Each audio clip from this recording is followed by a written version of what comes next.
Mina engikhulumayo uKwanele Hlabangana, umkhokheli webandla leRepublican Party of ZImbabwe.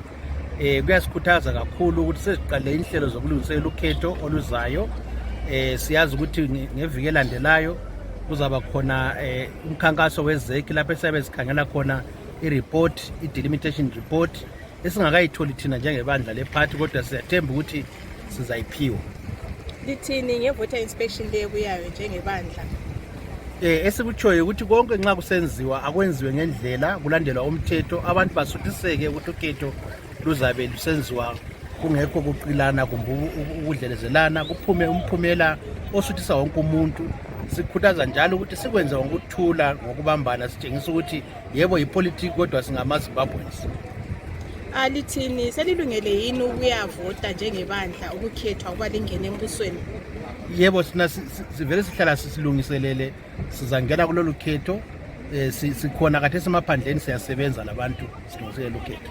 Yikuyini eselingathi liyakusola ngokulungiselelwa kokhetho lokhetho uqalileyo? Esikusola kakhulu ukuthi baningi abantu abelokhu bengalawa amaphepha engathi izithupha zokulungiselela ukuvota.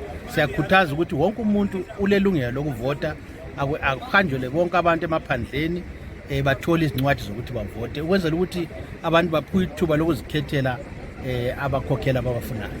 Usulayo yini $20,000 yokubhalisela uba ungene kumkhankaso ukuba umongameli? Lamalunga akho edale leParliament lamakhansila lawo aselawo yini imali? Yebo kunjalo, imali ikhona, kodwa sasikusole kakhulu ukuthi imali yakhona iphezulu kakhulu, kodwa yebo kambe lukhetho solufikile kumele silungene, silayo imali enjalo, sizaqhubeka singene. iVoters roll likhangelele yini ukuyithola, lilakho yini ekhethweni oludlulileyo laliyitholile yini? iVoters roll iqakatheke kakhulu nxa silanda ukhetho. Azange siyithole ukhetho olwadlulayo, kodwa siyathemba ukuthi kathesi izaba khona ngoba ngeke siye ekhethweni singala iVoters roll.